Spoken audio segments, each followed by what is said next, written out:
Audiobook The Genesis Print by the Third Library. Introduction. The Biological Puppet. You have been told a lie so profound, so pervasive, that it has shaped the architecture of your suffering. This lie whispers in the corridors of medical institutions, echoes through family lineages, and calcifies into the unquestioned doctrine of biological determinism. The lie is simple. You are a victim of your genes. Your father had heart disease, therefore you will have heart disease. Your grandmother developed dementia, therefore the same fog awaits you. Cancer runs in the family like a curse passed through blood, an inescapable inheritance written in the double helix of your DNA. This narrative has transformed humanity into a population of biological fatalists, waiting for the genetic guillotine to fall, powerless spectators to their own physiological destiny. But what if this entire framework is inverted? What if the gene is not the master but the servant? What if the blueprint does not dictate the building, but merely offers possibilities that require activation? The science of epigenetics has shattered the deterministic prison, yet the old story persists because it serves a function. It absolves us of responsibility. It provides the comfort of victimhood. It allows us to say, "I could not help it. It was written in my code." This audiobook dismantles that comfort and replaces it with something far more terrifying and liberating: absolute authorship over your biological destiny. To understand this revolution, we must first overthrow the tyranny of the nucleus. For decades, biology taught that the cell's nucleus, housing the DNA, was the brain of the cell. The genetic material was thought to be the command center, issuing orders that the rest of the cellular machinery blindly obeyed. This model positioned you as a passenger in a vehicle driven by your ancestry, unable to touch the steering wheel. But the model is false. The true brain of the cell is not the nucleus, it is the membrane. The cell membrane is the interface between the inner world of the cell and the outer environment, studded with receptor proteins that read signals from the surrounding medium. These receptors are the sensory organs of the cell, constantly scanning the environment for chemical signatures. When a specific molecule binds to a receptor, it triggers a cascade of responses within the cell, including which genes are expressed and which remain dormant. The nucleus, far from being the commander, is the library. It contains information, but information is useless without a reader. The membrane reads the environment and then selects which books to pull from the genetic library. This is not a trivial distinction. It is the difference between imprisonment and sovereignty. Now we must ask the critical question: what constitutes the environment of your cells? Your cells do not float in air. They are bathed in blood. The chemical composition of your blood is the immediate environment that your cell membranes read every moment of every day. Your blood carries nutrients, yes, but it also carries the molecular signatures of your internal state. Stress hormones like cortisol and adrenaline, growth hormones, inflammatory markers, neurotransmitters. The chemistry of your blood is not random. It is a precise translation of your perception of the world. When you perceive threat, your hypothalamus signals the adrenal glands to flood your bloodstream with cortisol and adrenaline. This changes the environment in which your cells exist. When you perceive safety and joy, different chemicals are released: oxytocin, dopamine, serotonin. Your cells read these chemical signals through their membrane receptors and adjust their behavior accordingly. A cell bathed in stress hormones will shut down growth and reproduction, diverting all energy to defense and survival. A cell bathed in growth hormones will thrive, repair, and regenerate. The environment controls the genetic expression, and your perception controls the environment. This chain of causation is the key to everything. Perception creates chemistry. Chemistry creates the cellular environment, and the cellular environment selects which genes are active. You are not controlled by your genes. You control your genes through the lens of your perception. This is not metaphor or spiritual bypassing. This is verifiable molecular biology. The implications are staggering. If your perception shapes your biology, then changing your perception can rewrite your biological destiny. The victim story collapses. What emerges is the story of the operator. The Genesis print is the manual for this operator. It is the instruction set for those who wish to step behind the control panel of their own genetic expression and begin the work of conscious biological authorship. This is not a book about positive thinking or affirmations, though those tools have their place. This is a book about understanding the exact mechanisms by which consciousness interfaces with matter and how to exploit those mechanisms with surgical precision. You will learn to read the signals your body is sending, to identify the toxic patterns that have calcified into cellular addiction, and to systematically dismantle the architecture of inherited suffering. Consider the implications for hereditary disease. If your father died of a heart attack at 50, conventional wisdom says your risk is elevated. But what if the true inheritance was not a defective gene, but a perceptual pattern? What if your father lived in chronic stress, perceived the world as hostile, and bathed his cells in cortisol for decades? What if you inherited not a broken heart gene, but a stress response pattern?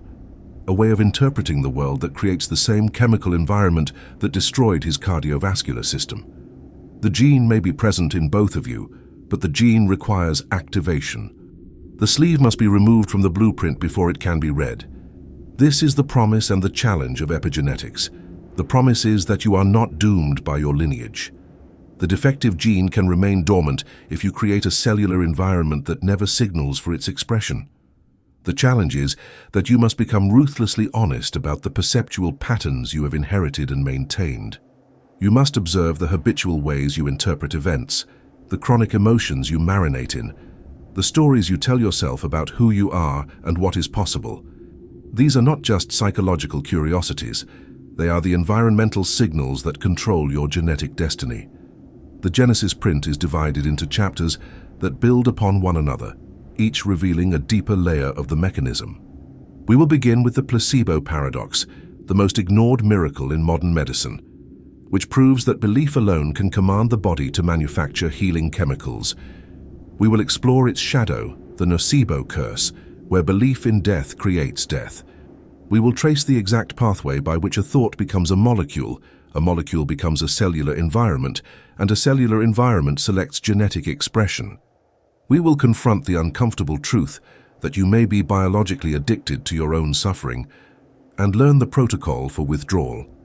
You will discover that your heart is not merely a pump, but an electromagnetic transmitter powerful enough to reorganize matter.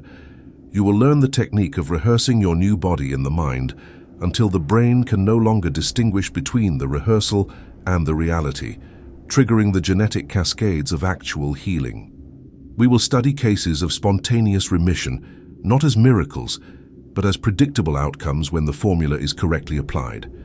We will examine the mechanics of aging and discover that it is largely a program of social expectation, one that can be refused.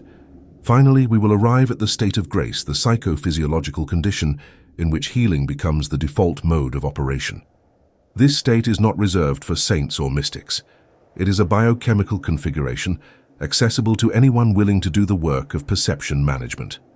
The body you inhabit at this moment is not fixed. It is a process, a river of cellular turnover that replaces nearly every atom within 7 years. The question is not whether you will build a new body. The question is whether you will build it consciously or unconsciously, according to old programs or new designs. The old species believed they were victims of biology. The new species understands they are authors of it. This audiobook is your invitation to cross that threshold. The genetic switchboard is live. The operator's chair is empty. It is time to sit down and begin the overwrite. Welcome to the Genesis print. Your new code is waiting to be written. Faustada Chapter 1. The Placebo Paradox. Modern medicine has a dirty secret, a ghost in the machine that haunts every clinical trial and undermines the entire pharmaceutical edifice. This ghost is called the placebo effect, and it is treated as a nuisance, a statistical aberration to be controlled for and eliminated. In drug trials, participants are divided into groups. Some receive the active medication, others receive an inert sugar pill. The pill must outperform the placebo to be considered effective. But here is the paradox that should shatter our understanding of healing. The placebo works, consistently, powerfully, sometimes as effectively as the medication itself. Consider the data. In clinical trials for antidepressants, 30 to 40% of participants in the placebo group experience significant relief from their symptoms. They are taking chemically inert pills, yet their depression lifts. In studies of pain medication, patients given saline injections, they believe a morphine reports substantial pain reduction. Their bodies manufacture endogenous opioids, natural painkillers chemically identical to morphine, simply because they expected relief. In trials for Parkinson's disease medications, placebo patients show measurable increases in dopamine production in their brains. The expectation of healing triggered the brain to produce the exact neurochemical the medication was designed to provide. Orthopedic surgery provides even more startling evidence. In a now famous study, patients with severe knee pain from osteoarthritis were divided into groups. Some received actual arthroscopic surgery. Others were put under anesthesia, given superficial incisions to mimic surgery, but no actual surgical intervention was performed. The results were identical. Both groups reported significant pain reduction and improved mobility. The body healed itself in response to the ritual and expectation of surgery without any mechanical intervention. The scalpel was irrelevant. The belief was everything. Mainstream science acknowledges these findings, but frames them dismissively. The placebo is just psychology, a trick of the mind that somehow produces real biochemical changes, but should not be taken seriously as a healing modality. This framing reveals a profound cognitive dissonance. If a sugar pill can trigger the body to manufacture dopamine, endorphins, or healing agents, then the body already contains the capacity to produce these substances on demand. The pill is not the medicine. The belief is the medicine. The pill is simply a delivery mechanism for belief. We must reframe the placebo effect not as an anomaly, but as the supreme demonstration of the mind's dominion over matter. It is the miracle function, the proof that consciousness can directly command the body's internal pharmacy to synthesize whatever chemical is required for healing. Every time a patient improves on a placebo, they are demonstrating a capacity that should revolutionize medicine, the ability to self-heal through belief alone. Instead of dismissing this as merely placebo, we should be asking, how can we activate this function intentionally without the need for deceptive sugar pills? The mechanism is elegant. When you believe you have received effective treatment, your brain releases neurotransmitters associated with healing and well-being. Your hypothalamus, the master gland that bridges thought and chemistry, signals the pituitary and adrenal glands to modulate hormone production. Stress hormones decrease. Growth and repair hormones increase. The immune system, which is suppressed during stress, becomes more active. Inflammation decreases. Blood flow to injured areas increases. All of this happens automatically, orchestrated by the expectation of healing embedded in your consciousness. What we call the placebo effect is actually the activation of the body's innate healing intelligence through the pathway of belief. The body is not being tricked, it is being given permission. When the conscious mind believes healing is occurring, it removes the inhibitory signals that normally prevent the body from engaging its full regenerative capacity. In the absence of belief in healing, the body maintains a conservative, defensive posture. It allocates minimal resources to repair, prioritizing immediate survival. Belief in healing is the signal that shifts the body from survival mode to growth mode, from defense to regeneration. This has profound implications for how we approach illness. If 30 to 40% of people can heal from depression by taking a sugar pill, then depression is not purely a serotonin deficiency requiring pharmaceutical correction. It is, at least in significant part, a state that can be shifted through altered expectation and belief. This does not mean depression is not real or that sufferers are making it up. It means that the causal chain is more complex than the reductionist model suggests. Thought patterns create neurochemical patterns, which create experiential patterns, which reinforce thought patterns. Breaking this loop may be possible through direct intervention at the level of belief. The pharmaceutical industry has built a trillion-dollar empire on the assumption that healing comes from external agents. You are sick because you lack the right chemical, and the solution is to import that chemical from outside. The placebo effect reveals this model as incomplete. You are not sick because you lack chemicals. You are sick because your internal pharmacy has stopped producing them. And your internal pharmacy has stopped producing them because the command center, your belief system, has not authorized their production. Reactivating the internal pharmacy requires not a pill, but a shift in authorization, a change in the executive commands issued by consciousness. Consider what this means for personal responsibility. If belief can trigger healing, then the cultivation of healing beliefs becomes a therapeutic intervention as powerful as any medication. This is not about toxic positivity or denying the reality of illness. It is about recognizing that the interpretive framework you bring to your illness is itself a causal factor in its progression or resolution. Two people with identical diagnoses can have radically different outcomes based not on the biology of the disease, but on their belief about their capacity to heal, their trust in their treatment, and their vision of their future. The medical establishment fears this conversation because it threatens the entire paradigm. If patients learn they can activate their internal pharmacy through belief, the external pharmacy becomes optional. The doctor's authority diminishes. The patient becomes the primary agent of their own healing. This is not to say that modern medicine has no value. Surgery, antibiotics, and emergency interventions save lives. But for the vast category of chronic conditions, stress-related disorders, and functional illnesses, the placebo effect suggests that the most powerful medicine is the one the patient generates internally through aligned belief. So how do we activate the miracle function intentionally? The first step is recognizing that it exists. Most people improve on placebos because they do not know they are taking placebos. They genuinely believe they are receiving effective treatment, and that belief is sufficient.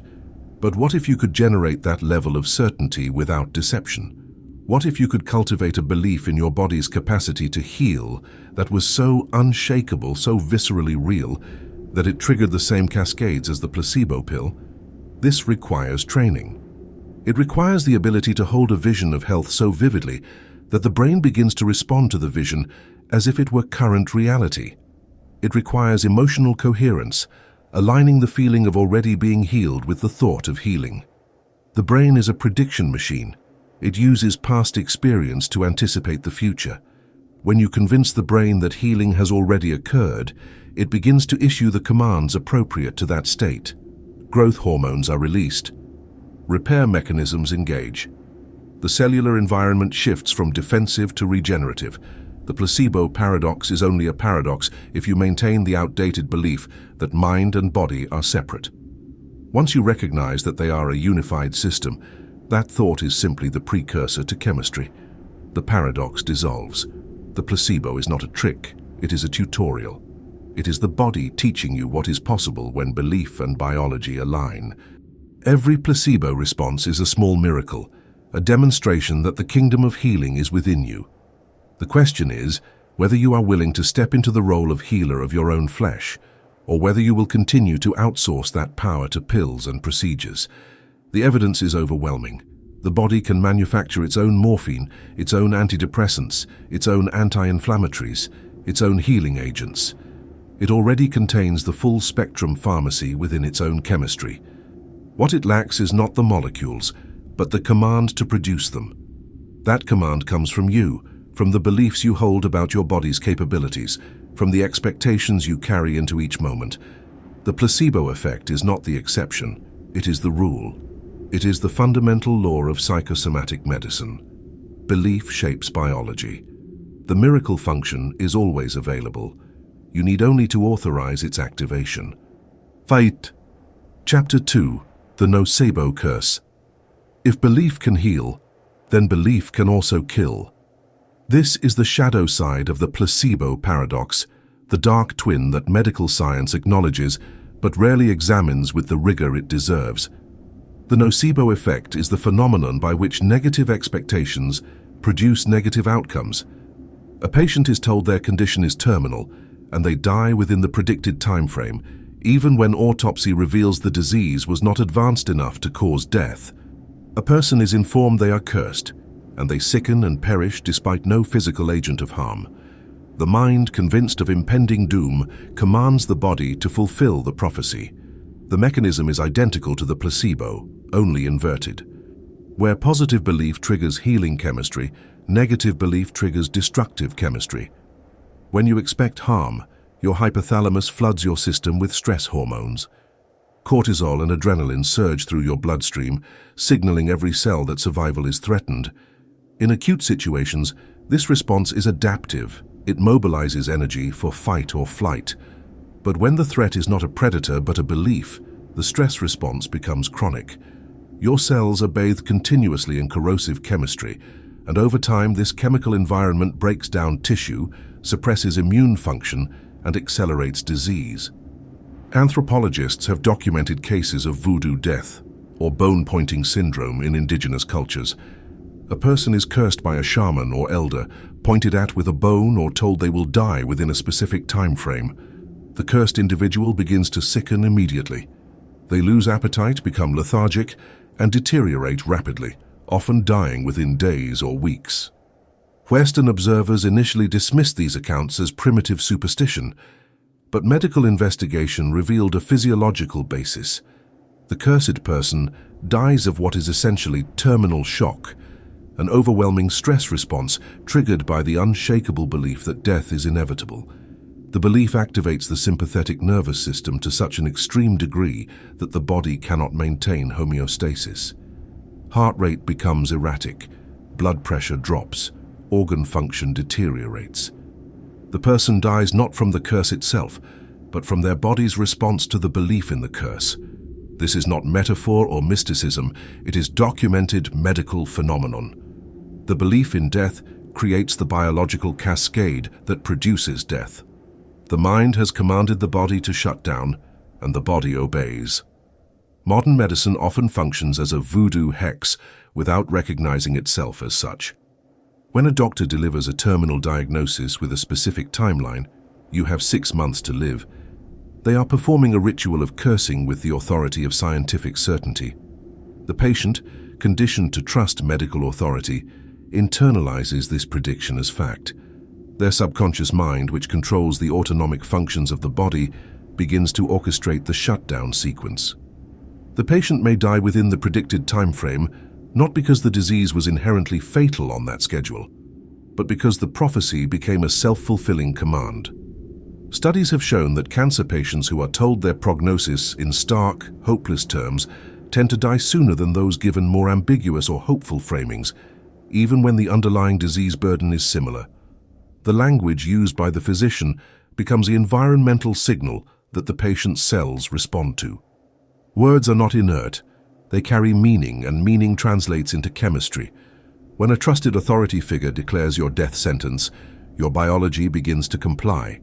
The immune system weakens, the will to fight diminishes, the body enters a state of surrender. This is the insidious power of the medical hex. It operates under the guise of honesty and informed consent, but it functions as a form of hypnotic programming. The patient's conscious mind may try to maintain hope, but the subconscious has already accepted the death sentence and begun executing the shutdown protocol. This does not mean doctors are malicious. Most believe they are simply conveying objective medical facts. But the facts are not as objective as assumed. Prognoses are statistical averages, not individual certainties. Telling a patient they have 6 months is not a fact. It is a probability based on past cases, and it does not account for the patient's unique capacity to respond. The nocebo curse extends beyond terminal diagnoses. It operates in everyday medical interactions. A patient with minor symptoms is told this could be serious and immediately begins to experience more intense symptoms as their anxiety amplifies the problem. A person is informed they have a genetic predisposition to a disease and begins to manifest symptoms as their belief in inevitability creates the chemistry that activates the dormant gene. Every fearful thought about health is a small hex, a micro-curse that nudges the body toward the feared outcome. The solution is not to deny reality or reject medical information, but to become the guardian of your own subconscious. You must learn to filter incoming information through the question, does this belief serve my healing or does it serve my destruction? If a diagnosis or prognosis does not empower you toward health, You must consciously choose not to internalize it as identity or destiny. This requires a level of discernment and self-sovereignty that most people have not cultivated. We are trained from childhood to defer to authority, to accept the pronouncements of experts as gospel truth. Breaking this conditioning is essential for biological self-determination. One must distinguish between information and programming. Information is neutral data that allows you to make informed decisions. Programming is a belief that takes root in your subconscious and begins to direct your biology. When a doctor says your test results show elevated markers for X condition, that is information. When the doctor says you will be dead in 6 months, that is programming. The former allows you to take action. The latter installs a countdown timer in your subconscious. You have the right and the responsibility to reject programming that does not align with your vision of health. The nocebo curse also explains the phenomenon of mass psychogenic illness, where groups of people develop identical symptoms in the absence of any identifiable pathogen or toxin. A school reports a strange smell, and suddenly dozens of students experience headaches, nausea, and dizziness. Extensive testing reveals no chemical agent. The symptoms are real, measurable, and disabling, but they are produced entirely by the collective belief that exposure has occurred. The mind, expecting poisoning, manufactures the symptoms of poisoning. This is not malingering or fakery, it is the demonstration of consciousness creating biochemical reality. This capacity for belief to generate illness is terrifying and liberating in equal measure.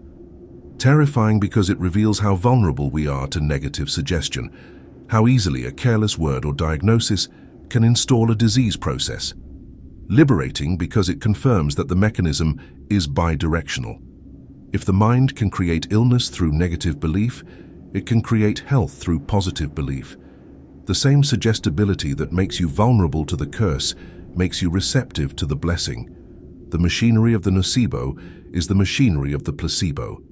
It is a neutral technology that amplifies whatever belief is fed into it. To protect yourself from the nocebo curse, you must become militant about the content you allow into your consciousness. This means being selective about medical information, not to the point of ignorance, but to the point of discernment.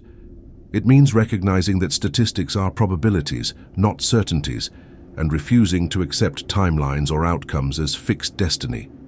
It means understanding that your doctor, however well-intentioned, is not omniscient and cannot predict your unique trajectory. Most importantly, it means reclaiming your authority over your own body and refusing to cede that authority to anyone else. When the voodoo doctor points the bone at you, whether he wears tribal paint or a white coat, you must learn to catch the curse before it enters your subconscious. You must stand as the gatekeeper of your own mind and say, "I hear your prediction, but I do not accept it as my reality." This is not denial, this is sovereignty. You acknowledge the information without allowing it to become your identity or your fate. You take whatever action is appropriate, but you do not surrender your belief in your body's capacity to defy the odds, to heal beyond expectation, to become the exception to every grim statistic. The nocebo curse only has power if you give it permission to enter. Guard the gates. Chapter 3. The Chemistry of Emotion. There is a moment, invisible and instantaneous, where the immaterial becomes material. A thought arises in consciousness, an interpretation of an event, a memory, a fear, a hope. This thought, which seems to be made of nothing but electricity and meaning, triggers a cascade of molecular events that transform your internal chemistry within milliseconds. This is the bridge between mind and body, the mechanism by which consciousness sculpts flesh. Understanding this mechanism is understanding the operating system of human biology. The pathway begins in the brain, specifically in the limbic system, the ancient emotional center that evaluates every experience for its survival relevance. When you interpret an event as threatening, the amygdala activates and sends signals to the hypothalamus. The hypothalamus is the master translator, the interface between the electrical activity of thought and the chemical activity of the body. It responds to the amygdala's alarm by releasing corticotropin-releasing hormone, which travels to the pituitary gland. The pituitary then releases adrenocorticotropic hormone into the bloodstream, which signals the adrenal glands to flood your system with cortisol and adrenaline. This entire sequence happens faster than conscious thought. By the time you are aware you feel anxious, your body is already marinating in stress chemistry. Your heart rate accelerates, your blood pressure rises. Glucose is released into your bloodstream for quick energy. Blood flow is redirected from your digestive organs and immune system to your muscles, preparing you to fight or flee. Your pupils dilate to improve vision. Your breathing becomes shallow and rapid. You are now a biochemical war machine, optimized for short-term survival at the expense of long-term health. But what if there is no actual threat? What if the trigger was a worry about the future, a rumination about the past, a perceived slight from a coworker, or a fearful thought about your health? The body cannot distinguish between a real threat and an imagined one. To your cells, the chemistry is identical whether you are running from a lion or sitting in traffic, feeling anxious about a meeting. The stress response is activated, and your cells respond to the chemical environment they are bathed in, not to the objective reality of your situation. Now consider the opposite emotional cascade. You experience a moment of genuine joy, gratitude, or love. The limbic system evaluates this as a state of safety and abundance. The hypothalamus responds by signaling for the release of entirely different chemicals: oxytocin, dopamine, serotonin, endorphins. These molecules create a cellular environment conducive to growth and repair. Heart rate variability increases, a marker of nervous system balance. The immune system becomes more active, digestion improves, blood flow is restored to internal organs, inflammation decreases. The body shifts from defense to regeneration, from surviving to thriving. Every emotion has a chemical signature. Anger produces a specific cocktail of stress hormones mixed with testosterone, creating an inflammatory, acidic internal environment. Sustained anger corrodes tissue, thickens blood, and damages arterial walls. Fear produces high cortisol with adrenaline, creating a state of hypervigilance that exhausts the adrenal system and suppresses immune function. Sadness and grief produce different ratios, often with decreased dopamine and serotonin, leading to lethargy and diminished cellular activity. Joy, love, and gratitude produce growth hormones, endorphins, and oxytocin, creating the optimal environment for cellular repair and regeneration. These chemicals are not abstract concepts. They are physical molecules that bind to receptors on your cell membranes. When cortisol binds to its receptor, it triggers genes associated with inflammation and suppresses genes associated with growth and reproduction. When oxytocin binds to its receptor, it triggers genes associated with bonding, trust, and tissue repair. The emotion you feel is simultaneously the chemistry you create, and that chemistry is the immediate environment that determines which of your genes are expressed. This is the mechanism by which chronic emotional states create chronic disease. Consider a person who lives in sustained anger for years, perhaps nursing a decades-old resentment. Every time they revisit the grievance, they trigger the anger cascade. Cortisol, inflammatory cytokines, and acid-forming chemistry flood their cells. Over months and years, their body adapts to this environment. Arterial walls thicken in response to constant high blood pressure. Joints become inflamed from the chronic presence of inflammatory molecules. The liver and kidneys work overtime to process stress hormones. The digestive system, perpetually deprived of adequate blood flow, develops chronic issues. What the medical establishment diagnoses as separate conditions, hypertension, arthritis, irritable bowel syndrome, are actually different manifestations of the same root cause. Sustained toxic emotion, creating sustained toxic chemistry. The body is not malfunctioning, it is adapting to the environment you are giving it. A cell bathed in stress chemistry for years will mutate its structure to survive in that environment, and that mutation is what we sometimes call disease. Cancer cells, for instance, thrive in acidic, low-oxygen environments and are suppressed in alkaline, oxygen-rich environments. Chronic stress creates exactly the former. Shallow breathing reduces oxygenation, and stress hormones acidify tissues. The person who lives in fear or anger for decades is not unlucky when disease appears. They are reaping the biological harvest of their emotional agriculture. This is not about blaming the sick or suggesting that all disease is psychosomatic in origin. Genetics, environmental toxins, pathogens, and accidents all play roles, but the evidence is overwhelming that emotional chemistry is a major factor in chronic disease, and it is the one factor entirely within your control. You cannot always control external circumstances, but you can control your interpretation of them, and your interpretation determines your emotional response, which determines your chemistry, which determines your cellular environment, which determines which genes are active. The path of healing then begins with emotional hygiene.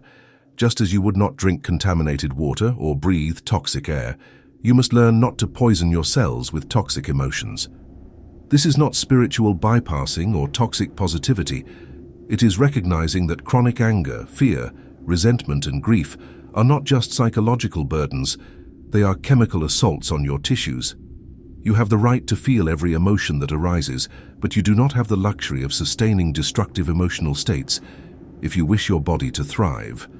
The work is to become conscious of the emotional patterns you habitually run and to observe their chemical consequences. When you feel anger rising, you must recognize, I'm about to flood my system with cortisol and inflammatory molecules. Is this situation worth that cost? Often the answer is no. The slight you perceived is trivial. The outcome you fear is unlikely. The memory you are rehearsing cannot be changed. But the chemistry you generate is real, immediate, and cumulative. Every moment you sustain a toxic emotion, you are making a deposit in the bank account of future disease. Conversely, every moment you consciously generate elevated emotion, gratitude, joy, love, awe, you are making a deposit in the bank account of future health. This is not metaphor. The chemicals produced by elevated emotions are literally healing agents. They signal your cells to repair, regenerate, and thrive. The person who cultivates a practice of daily gratitude is not just improving their mood, they are changing their cellular environment, turning on genes associated with longevity and turning off genes associated with inflammation and decay. The chemistry of emotion is the daily vote you cast for the body you will inhabit tomorrow. Thought is the spark. Emotion is the fuel. Together they create the chemical environment that becomes your flesh. This is the alchemy of human biology, the transformation of the immaterial into the material. Understanding this mechanism is the first step toward mastery. The second step is practice, the deliberate cultivation of emotional states that serve your biology rather than sabotage it. You are not a victim of your emotions, you are their author. Choose wisely what chemistry you will create, for you will live inside it. Elastastas in Chapter 5. The addiction to suffering. There is a reason change is so difficult, and it is not lack of willpower or insufficient motivation. The reason is biological addiction. Your cells, after years of bathing in the chemistry of specific emotions, have become structurally dependent on those chemicals, in the same way a heroin addict's body becomes dependent on opiates. When you try to change your emotional patterns, you are not just fighting psychological habit, you are fighting cellular withdrawal. Your cells are craving the chemistry you have trained them to expect, and they will riot when you attempt to withhold their fix. The mechanism is elegant and merciless. Every cell in your body is covered with receptor proteins, each designed to bind with specific chemicals. When a neuropeptide or hormone circulates in your bloodstream and binds to a receptor, it triggers a response within the cell. Over time, if a particular chemical is consistently present, the cell will grow more receptors for that chemical. This is called upregulation. The cell is adapting to its environment, becoming more sensitive and responsive to the dominant chemical signature in its surroundings. If you have lived in chronic anger for a decade, your cells have upregulated receptors for the anger cocktail: cortisol, adrenaline, inflammatory cytokines. These cells now have thousands of docking sites waiting for these specific molecules. When the chemicals bind, the cell experiences what could be described as satisfaction. The receptors are filled. The cell is receiving the input it has been structured to receive. In a very real sense, the cell is happy when it gets its chemical fix, regardless of whether that chemical is ultimately destructive to the organism as a whole. Now you decide to change. You read a book, have a revelation, or hit bottom and commit to breaking your pattern of anger. You begin a practice of meditation, forgiveness, or cognitive reframing. You are successful for a few hours or days in not generating anger. You feel proud of yourself, but then something strange happens. You become inexplicably irritable. Small things that wouldn't normally bother you suddenly feel intolerable. You find yourself seeking out conflict, revisiting old resentments, or interpreting neutral events as provocations. This is not psychological weakness. This is cellular withdrawal. Your cells, accustomed to their regular dose of anger chemistry, are not receiving it. The thousands of receptors for cortisol and inflammatory molecules are empty, unfulfilled. These hungry receptors send signals back to the brain, creating sensations of discomfort, unease, and craving. The brain interprets these signals as a problem that needs solving, and it knows the solution. Generate anger, trigger the chemical release, fill the receptors. You are being hijacked by your own cells, which have become addicted to the very chemistry that is destroying you. This is the addiction to suffering, and it is far more powerful than most people realize. It explains why people return to abusive relationships, why they sabotage success just as it arrives, why they cannot sustain positive change despite genuine desire and effort. The conscious mind wants to change, but the cellular body has been programmed to expect and crave the familiar chemistry of suffering. When that chemistry is withheld, the body experiences it as life-threatening deprivation and will do anything to restore the familiar state. The addiction extends beyond individual emotional patterns.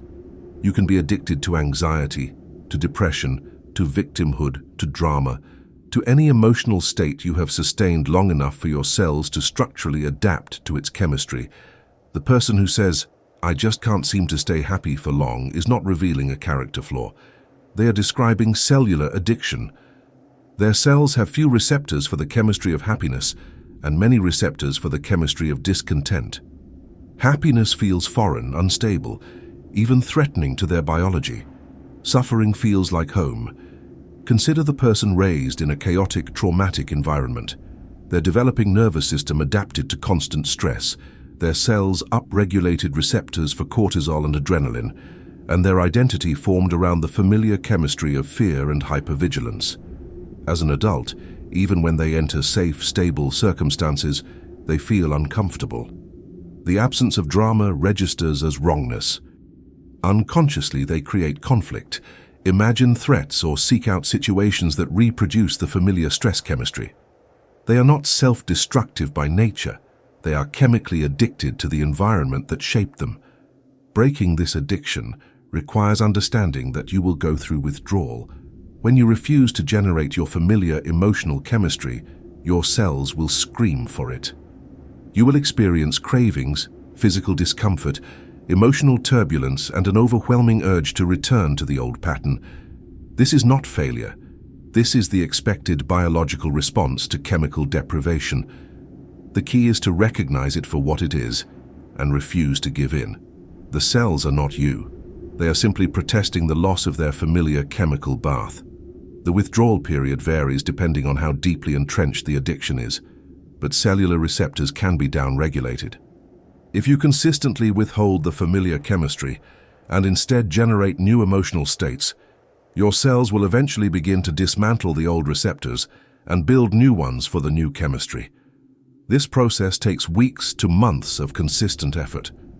During this time, you must be the observer, the witness who sees the cravings arise but does not act on them. You must sit through the discomfort without reaching for the familiar emotional fix.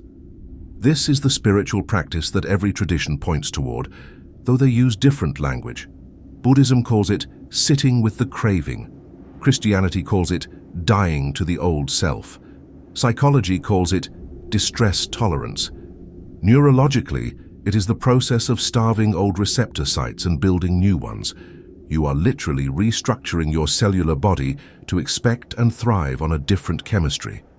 This is the crossing of the desert, the period where the old has died, but the new is not yet fully born.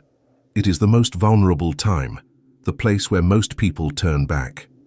The addiction to suffering explains why personal development techniques often fail. You read the book, feel inspired, Try the new behavior for a week and then mysteriously lose motivation. What happened is that your cells, craving their familiar chemistry, orchestrated a return to baseline. They created sensations of discomfort that your conscious mind interpreted as, "This technique isn't working," or "This isn't really me." The technique was working. That's why your addicted cells panicked and sabotaged it. They were about to lose their drug supply, and they mobilized every defense to prevent that loss. To succeed, you must expect the sabotage and prepare for it. You must know that around day 3 or 4 of a new emotional pattern, or after the first week of a new practice, your body will rebel. You will feel inexplicably resistant, tired, irritable, or doubtful. This is not a sign that the practice is wrong. It is a sign that it is working. Your cells are in withdrawal and they are trying to manipulate you into restoring their chemical supply. If you can recognize this moment for what it is and persist through it, you will eventually reach the other side, where new receptors have been built and the new chemistry begins to feel natural. The final piece of this puzzle is compassion for yourself. You are not weak for struggling with change. You are fighting a biological addiction wired into the structure of trillions of cells. This is not a moral battle. It is a metabolic one. The cells do not care about your aspirations or your suffering. They care only about receiving the chemical input they have been structured to receive. Your job is to patiently, persistently reprogram them through the consistent generation of new emotional chemistry. This is the work of biological transformation. It is slow, unglamorous, and relentless, but it is the only path to freedom from the tyranny of cellular addiction. Chapter 5, Breaking the Feedback Loop. The feedback loop is the mechanism by which the past colonizes the future. It operates like this. Your cells, addicted to a specific emotional chemistry, send hunger signals to your brain when that chemistry is absent. Your brain, interpreting these signals as a problem, generates thoughts designed to produce the missing emotion. These thoughts trigger the emotion, which releases the chemistry, which satisfies the cellular receptors, which reinforces the entire cycle. You think you are thinking your thoughts. In reality, your addicted cells are thinking them for you, using your brain as an instrument to generate their required drug. This is why you cannot think your way out of chronic emotional patterns. The thoughts themselves are symptoms of the addiction, not causes. A person with chronic anxiety does not have anxious thoughts because the world is dangerous. They have anxious thoughts because their cells are craving cortisol and adrenaline, and anxious thoughts are the mechanism to produce those chemicals. The thoughts are post hoc justifications for a biological craving. You can challenge the thoughts rationally all day, but until you address the cellular addiction driving them, they will regenerate endlessly. Breaking the feedback loop requires intervention at the physiological level, not just the psychological level. You must deny your cells their familiar chemistry long enough for the receptor sites to downregulate, while simultaneously training your body to expect and produce new chemistry. This is the protocol of withdrawal, and it is not gentle. Your cells will resist with every tool they have: physical discomfort, emotional turbulence, intrusive thoughts, manufactured crises, and overwhelming urges to return to the familiar pattern. The first technique is to become the observer. This is the practice of witnessing your thoughts and emotions without identifying with them. When the craving arises, when the intrusive thought appears, when the emotional pull toward your familiar suffering begins, you step back and observe it as a biological process rather than as truth. You say to yourself, "My cells are in withdrawal. They are craving their familiar chemistry." This thought is not insight, it is addiction speaking. This creates a gap between the stimulus and the response, a space where choice becomes possible. The second technique is to refuse to act on the craving. This is the hardest part. Your cells will generate increasingly urgent signals, escalating the discomfort until you feel you cannot bear it. The familiar emotion will seem like the only relief, the only way to escape the mounting tension. But if you give in, you reset the entire process.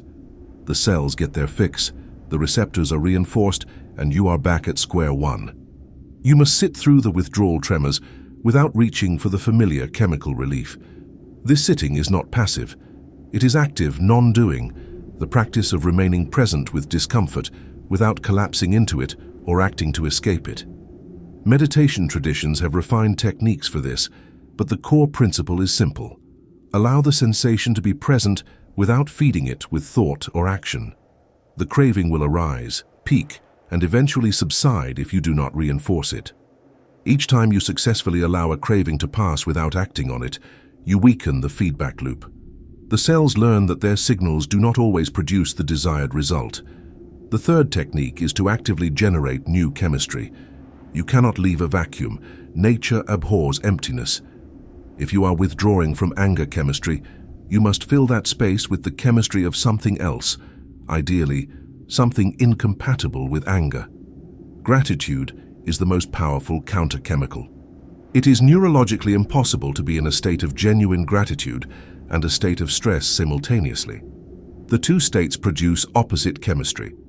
By deliberately cultivating gratitude, even in the midst of withdrawal, you give your cells an alternative to the chemistry they are craving.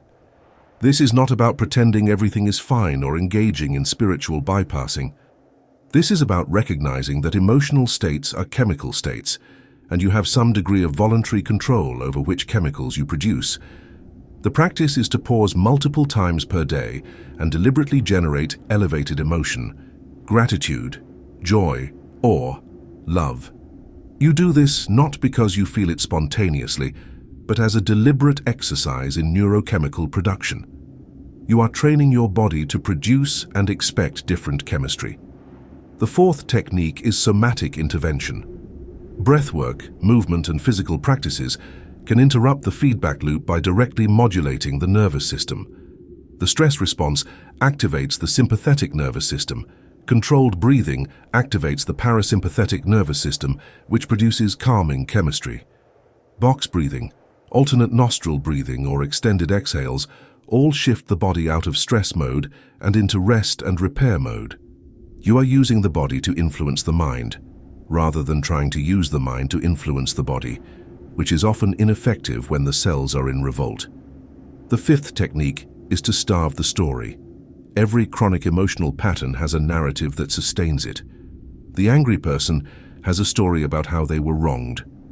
The anxious person has a story about all the terrible things that could happen. The depressed person has a story about why life is meaningless.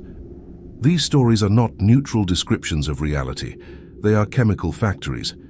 Every time you tell yourself the story, you trigger the emotion, which produces the chemistry, which satisfies the addiction. If you want to break the loop, you must stop rehearsing the story. This is different from denial or repression. It is about recognizing that the story is not serving you and consciously choosing not to give it energy. When the narrative arises, you acknowledge it and then redirect your attention. There is the story about how my life went wrong. I see it. I do not need to follow it. You do not argue with the story or try to replace it with a positive story. You simply decline to participate in its telling. Without the story, the emotion has less fuel. Without the emotion, the chemistry is not produced. Without the chemistry, the cells begin to starve. The sixth technique is environmental management. Your external environment influences your internal chemistry. If you are trying to break an addiction to anxiety, but you spend hours per day consuming news designed to trigger fear, you are working against yourself. If you are trying to break an addiction to anger, but you surround yourself with people who validate and reinforce your grievances, you are feeding the addiction. You must become ruthless about removing environmental triggers during the withdrawal period. This is not permanent isolation. It is strategic quarantine while your cells are reconfiguring. The crossing of the desert lasts as long as it takes for new receptors to build and old receptors to dismantle. This is not a fixed timeline. It depends on the depth of the addiction and the consistency of your practice. For some people, noticeable shifts occur within weeks. For others, it takes months. The critical variable is consistency. You cannot break the loop with occasional effort. You must maintain the practice daily, multiple times per day, through the worst of the withdrawal symptoms. The cells are monitoring your behavior, and they will not reconfigure until they are convinced the new pattern is permanent. During this period, you will experience what mystics call the dark night of the soul. This is not poetic language. It is the description of cellular withdrawal. Everything will feel wrong. The new emotional state will feel fake, forced, unsustainable. The old emotional state will feel authentic, justified, inevitable. This is the addiction speaking. The dark night is the proof that you are doing the work correctly. If you were not threatening the cellular status quo, you would not encounter this resistance. The darkness is the last defense of the old system before it collapses. If you persist through the dark night, you will eventually reach a tipping point. One day you will notice that the craving is less intense, that the intrusive thoughts have diminished, that the new emotional state is starting to feel more natural. Your cells have begun to down-regulate the old receptors and up-regulate new ones. The new chemistry is becoming the baseline. You are no longer fighting your biology, you are working with it. The feedback loop has been broken, and a new loop is forming, one that serves your thriving rather than your suffering. This is the work. It is not glamorous, it is not quick. It requires a level of vigilance and discipline that most people are unwilling to sustain, but it is the only path to genuine transformation. You cannot negotiate with cellular addiction. You cannot half commit to breaking the feedback loop. You must be absolute in your refusal to feed the old pattern and tireless in your generation of the new one. The cells will eventually surrender, but not until they are convinced you mean it. Break the loop, or the loop breaks you. Chapter 6. The Genetic Overwrite. For the majority of human history, genes were believed to be destiny. You inherited a genetic code from your parents, and that code determined your traits, your predispositions, your fate. Eye color, height, disease susceptibility, all locked into the sequence of nucleotides in your DNA, immutable and absolute. This doctrine of genetic determinism relieved humanity of responsibility, but imprisoned us in biological fatalism. If the genes were in charge, there was nothing to do but wait and see which traits would express. The script was written before birth. You were merely the actor reciting predetermined lines. Epigenetics has shattered this prison. The word itself reveals the revolution. Epi means above or beyond in Greek. Epigenetics is the study of biological mechanisms that sit above the gene, controlling whether genes are active or dormant. The gene is the blueprint, but the blueprint is useless unless it is read. Epigenetic mechanisms determine which blueprints are pulled from the library and translated into proteins, and which remain shelved and silent. You can possess a gene for a particular trait and never express it, or you can have no such gene, yet exhibit the trait through environmental influence on other genetic pathways. The mechanism centers on the structure of DNA itself. Your genetic material is not naked. It is wrapped around proteins called histones, like thread around a spool. This complex of DNA and histones is called chromatin. When the chromatin is tightly wound, the DNA is inaccessible. The genes in that region cannot be read and therefore cannot be expressed. When the chromatin is loosely wound, the DNA is exposed and accessible, and the genes can be activated. What controls the winding and unwinding? Chemical tags called methyl groups and acetyl groups, which attach to the DNA and histones in response to environmental signals. These chemical tags are the epigenetic marks, the sleeve around the blueprint. They do not change the DNA sequence itself, they change its availability for reading. A methyl group attached to a gene typically silences it, keeping it wrapped tightly and inaccessible. An acetyl group typically activates it, loosening the chromatin and exposing the gene for transcription. These tags are added or removed constantly throughout your life in response to signals from your environment. And what is the primary environmental signal for your cells? The chemistry of your blood, which is controlled by your perception, which is controlled by your thoughts and emotions. This means you are constantly rewriting which genes are active and which are dormant based on how you perceive and respond to life. If you live in chronic stress, you are adding epigenetic marks that silence genes for growth and repair while activating genes for inflammation and defense. If you live in states of elevated emotion and presence, you are adding marks that activate genes for longevity and regeneration while silencing genes for disease. The genes themselves do not change, but the expression pattern shifts dramatically. Identical genetic code can produce radically different outcomes depending on the epigenetic regulation.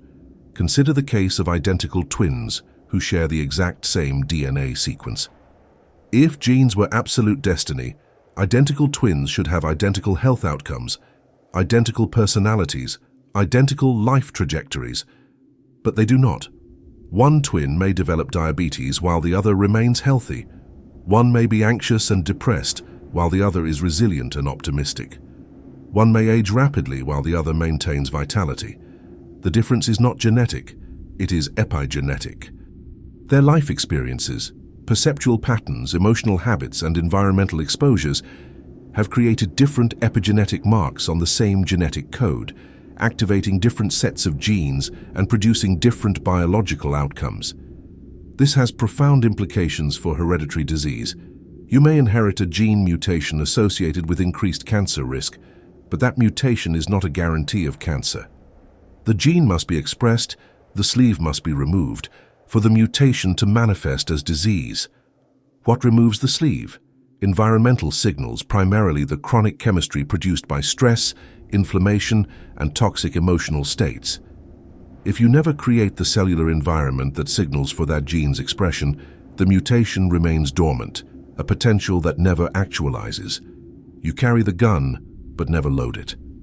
Conversely, you can have excellent genetic inheritance and still manifest disease if your lifestyle and emotional patterns create the epigenetic environment for disease genes to activate.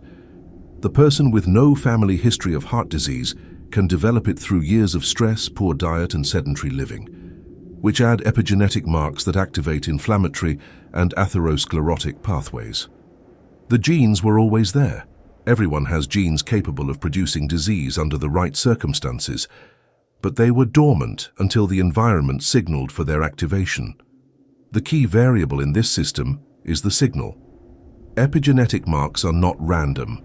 They are responses to environmental information. Your cells are constantly reading the environment and adjusting gene expression accordingly. In a nutrient-rich, low-stress environment, cells activate growth and repair programs. In a nutrient-poor, high-stress environment, cells activate survival and defense programs. This is adaptive in the short term, but if the signal persists chronically, the adaptation becomes pathology. The cell that spends decades receiving stress signals will eventually mutate to survive in that environment, and that mutation is often the beginning of disease. But the signal is not fixed. You control the signal through your perception. If you perceive life as threatening, you generate stress signals. If you perceive life as supportive, you generate growth signals. The same objective circumstances can be interpreted in radically different ways, producing radically different chemistry, which produces radically different epigenetic marks. Two people lose their job. One perceives it as catastrophic failure and generates months of stress chemistry that silences growth genes and activates inflammatory genes. The other perceives it as an opportunity for reinvention and generates excitement chemistry that activates neuroplasticity and creative genes. The external event is identical. The epigenetic outcome is opposite.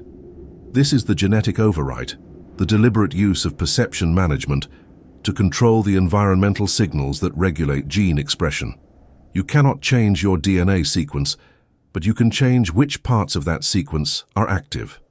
You are the editor of your genetic library, deciding which volumes are open and which are closed. This requires understanding that your genes are not tyrants but servants, waiting for instructions from the environment. And you control the environment through the chemistry you create, which you create through the emotions you sustain, which you sustain through the perceptions you habituate. The practice of genetic overwriting begins with awareness of the signals you are sending. Every sustained emotional state is sending a signal to your genes. Chronic anger is sending a prepare for battle signal that activates inflammatory genes and silences repair genes. Chronic gratitude is sending a all is well signal that activates longevity genes and silences stress response genes. You must become conscious of what signal you are broadcasting and whether that signal serves the body you wish to inhabit. The second step is to hijack the signal deliberately. You cannot wait until you spontaneously feel elevated emotions. You must generate them through practice. This is where meditation, visualization, and emotional cultivation techniques become genetic interventions. When you sit in meditation and deliberately generate gratitude or joy, you are not just improving your mood. You are sending a signal to your genes to shift their expression pattern. You are adding epigenetic marks that activate healing and deactivating marks that promote disease. The practice is the mechanism of genetic reprogramming. The third step is to maintain consistency long enough for the new expression pattern to stabilize. Epigenetic marks can be temporary or permanent depending on how long the signal persists. A single day of elevated emotion will create a transient shift in gene expression. A year of daily practice will create stable, potentially heritable epigenetic marks. You're not just changing your own genes, you're potentially changing the genetic expression of your future offspring, because some epigenetic marks can be passed through the germline. Your healing becomes their inheritance. The genetic overwrite is the reclaiming of biological authorship. You are not a victim of your genes, you are the operator of your genes. The sequence is fixed, but the expression is fluid, responsive to the environmental signals you generate through your perception and emotion. The defective gene can remain dormant. The genius gene can be activated. The choice of which genetic potentials manifest is not made by fate or luck. It is made by you daily through the quality of your internal environment. The Genesis print is not written in your DNA. It is written in the epigenetic marks you add or remove through the act of living consciously. Write wisely. Chapter 7. The Heart-Brain Coherence. The brain has been worshipped as the sole seat of consciousness, the command center from which all thought and identity emanate. But the brain does not operate in isolation. 60% of the cells in the heart are neural cells, identical in function to brain neurons. The heart has its own nervous system, a complex network capable of learning, remembering, and making decisions independent of the brain. The heart generates the strongest electromagnetic field in the body, 5,000 times more powerful than the brain's field, measurable several feet beyond the body. The heart is not just a pump, it is a broadcaster. The electromagnetic field produced by the heart is the carrier wave of your emotional state. When you feel coherent emotions, gratitude, love, appreciation, compassion, the heart rhythm becomes ordered and harmonious, a smooth sine wave pattern called heart coherence. This coherent rhythm produces an electromagnetic field that is organized, powerful, and capable of influencing matter. When you feel incoherent emotions, anger, fear, frustration, anxiety, the heart rhythm becomes jagged and chaotic, a disordered pattern that produces a weak, disorganized electromagnetic field. The significance of this field cannot be overstated. Quantum physics has demonstrated that electromagnetic fields organize matter. A magnetic field passed through iron filings organizes them into patterns. Your electromagnetic field, generated by your heart and brain working in concert, organizes the particles and waves that constitute your body and potentially your environment. This is not metaphor, it is measurable physics. The field you generate through your emotional state is literally a creative force, an organizing principle that shapes biological structure and potentially influences probability itself. When the heart and brain are coherent, when they are synchronized in rhythm and frequency, the electromagnetic field they produce together is vastly more powerful than either produces alone. This is the state of heart-brain coherence, and it is the amplifier of intent. A thought alone is a weak electrical signal generated by the brain. An emotion alone is a magnetic charge generated by the heart. But when thought and emotion are aligned, when you think healing while feeling gratitude, the electrical and magnetic components merge into an electromagnetic field strong enough to cascade into the body and possibly beyond. The mechanism operates through entrainment. The heart's powerful electromagnetic field influences the brain's electrical activity. When the heart is in coherence, it pulls the brain into coherence, synchronizing the brain's disparate regions into a unified, ordered state. In this state, the prefrontal cortex, responsible for intention and executive function, communicates seamlessly with the limbic system, responsible for emotion.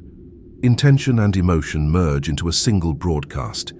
This is the optimal state for changing gene expression because the signal is clear, strong, and sustained. Research has demonstrated that heart-brain coherence produces measurable changes in DNA. In studies where participants were trained to enter coherent states, their DNA showed increased relaxation. The double helix unwound slightly, making the genetic material more accessible for repair and transcription. The coherent electromagnetic field was literally changing the structure of the genetic code, not the sequence, but the availability of the sequence for expression. The field created by coherent emotion was acting as an environmental signal powerful enough to modify DNA in real time. The practice of achieving heart-brain coherence is deceptively simple but requires training. The first step is to shift attention from the head to the heart. This is not metaphorical. You physically redirect your awareness to the area of your chest, to the physical location of the heart. You imagine breathing in and out through the heart, as if the heart has lungs. This immediately begins to synchronize brain and heart rhythms, because where attention goes, neural firing follows. The second step is to invoke elevated emotion while maintaining this heart-focused breathing. You recall a memory of genuine love, gratitude, or appreciation, or you imagine a future scenario that evokes these feelings. The key is to feel the emotion viscerally, not just think about it. The brain can simulate thoughts endlessly without producing strong electromagnetic fields. The heart produces the field when the emotion is felt somatically, in the body. You must move the emotion from concept to sensation. The third step is to marry the elevated emotion with a clear intention. This is where thought and feeling converge. While in the coherent state, you hold a clear vision of what you wish to create: a healed body, a new opportunity, a changed circumstance. The vision must be specific enough to be clear, but general enough to allow for creative fulfillment. You are not dictating the exact mechanism. You are broadcasting the desired outcome and trusting the field to organize the matter and events necessary for its manifestation. The fourth step is to sustain this state long enough for the field to stabilize and cascade. Brief flickers of coherence produce brief effects. Sustained coherence, 10, 20, 30 minutes of maintained heart-brain synchronization, produces measurable and lasting changes in biological markers. Heart rate variability increases, a sign of nervous system balance. Cortisol levels drop. DHEA levels rise. Immunoglobulin A key immune marker, increases. These are not subjective feelings. They are quantifiable biological shifts produced by the electromagnetic field of coherence. The power of this practice lies in its ability to bypass the conscious mind's limitations. The conscious mind is the domain of doubt, analysis, and limiting beliefs. When you try to change through thought alone, you engage the conscious mind, which immediately presents objections. This is impossible. I've tried before. What if it doesn't work? These thoughts disrupt coherence and weaken the field. But when you enter coherence through the heart, you bypass the analytical mind. The heart does not doubt. It simply broadcasts the emotion it is feeling. The field is generated before the mind can interfere. This is why prayer works when it works. Traditional prayer, when performed correctly, is a form of heart-brain coherence. The practitioner enters a state of deep feeling, gratitude, devotion, trust, while holding a clear intention. The emotion generates the field, the intention directs it. The practitioner is not begging an external deity for intervention. They are generating an electromagnetic broadcast powerful enough to influence probability and biology. The deity is the field itself, the organizing intelligence that responds to coherent intention. The same mechanism explains why affirmations often fail. An affirmation repeated mechanically without feeling generates no coherent field. The thought is present, but the emotional charge is absent. The brain is broadcasting, but the heart is not amplifying. The result is a weak signal that cannot override the established patterns of gene expression and neural circuitry. But an affirmation spoken while in deep heart coherence, while feeling the truth of the statement viscerally, becomes a genetic command. The field carries the message into the cells. Heart-brain coherence is the technology of manifestation stripped of mysticism and grounded in physiology. You are not attracting outcomes through magical thinking. You are generating electromagnetic fields that organize matter and influence gene expression. The outcomes that appear in your life are not gifts from the universe. They are creations of your field, the natural result of sustained, coherent broadcasting. When you change the field, you change what the field organizes, which is your body and your experienced reality. The practice must become daily ritual. 5 minutes of coherence upon waking sets the tone for the day's gene expression. 10 minutes in the evening before sleep programs the subconscious during the night. Over weeks and months, this practice rewires the nervous system, making coherence the baseline state rather than the exception. The heart and brain learn to synchronize automatically without conscious effort. You begin to walk through the world broadcasting a field of coherence, and your biology and circumstances reorganize to match. This is the state of the mystics, the sages, the healers. They were not special souls chosen by gods. They were practitioners who had mastered heart-brain coherence, consciously or intuitively, and learned to sustain it long enough to produce miraculous results. The miracles were not violations of natural law. They were demonstrations of natural law at a level most people never access. You have the same heart, the same brain, the same capacity to generate coherent fields. The only difference between you and the miracle workers is practice. They trained the instrument.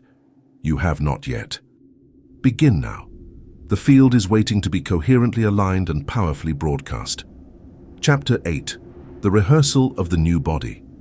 The brain is a prediction machine, constantly generating models of reality based on past experience. It uses these models to anticipate what will happen next, to prepare appropriate responses, to navigate the world with minimal conscious effort. This predictive function is essential for survival, but it creates a trap.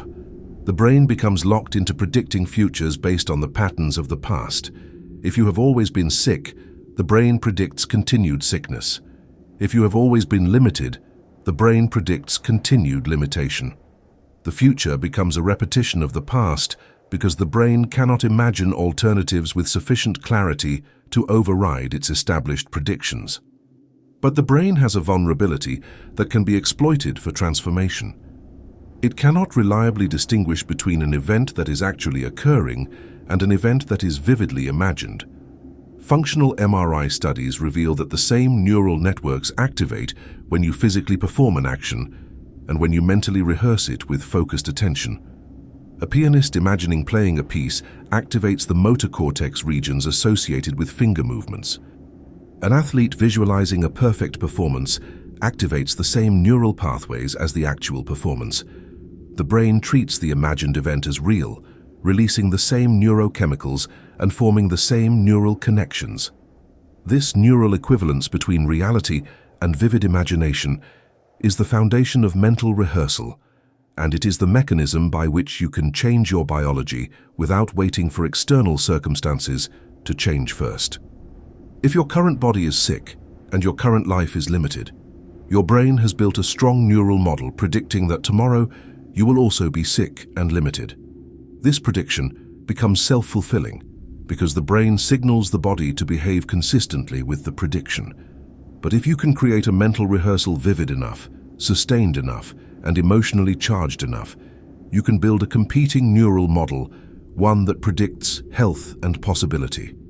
Eventually, if the rehearsed model is stronger than the memory-based model, the brain will begin to accept the rehearsal as the more likely future and signal the body accordingly. The technique is precise. You do not casually daydream about feeling better. You enter a meditative state where external stimuli are minimized and internal focus is maximized. In this state, you construct a detailed first-person sensory experience of inhabiting the body you wish to have. You feel what it feels like to move without pain. You see through the eyes of the healthy version of yourself. You hear the compliments others give you on your vitality. You taste the food you eat with a healthy appetite. You touch objects with strong, capable hands. The vision must be multi-sensory and embodied, not abstract or third person. You must be in the experience, not watching it. The emotional component is critical. The brain can simulate experiences, but the body releases chemicals only when the simulation carries emotional weight. You must feel the emotion of already being healed, the relief, the joy, the gratitude, the freedom. This elevated emotion is the signal that tells the hypothalamus to release growth and repair hormones, as if the healing has already occurred. The body begins to respond to the rehearsed future rather than the remembered past. Cells receive the chemical message that growth is safe, that defense can be lowered, that regeneration is the priority. The biology begins to match the vision. The rehearsal must be repeated daily, ideally multiple times per day, until the imagined experience becomes more familiar to the brain than the current physical experience. This is counterintuitive because the current experience is real and the imagined experience is not real. But to the brain, familiarity equals reality. If you spend 30 minutes per day vividly inhabiting your healed body and 23.5 hours half-consciously inhabiting your sick body, the sick body remains more familiar and therefore more real to the brain's predictive machinery. But if you rehearse with such intensity and frequency that the healed body becomes neurologically familiar, the brain begins to accept it as the expected state and issues commands to the body to align with that expectation. This is not visualization in the weak sense of hoping or wishing. This is neurological reprogramming through the exploitation of the brain's inability to distinguish between vivid imagination and memory. You are creating a false memory of the future, installing it in your neural circuitry with such clarity and repetition that it becomes the dominant model.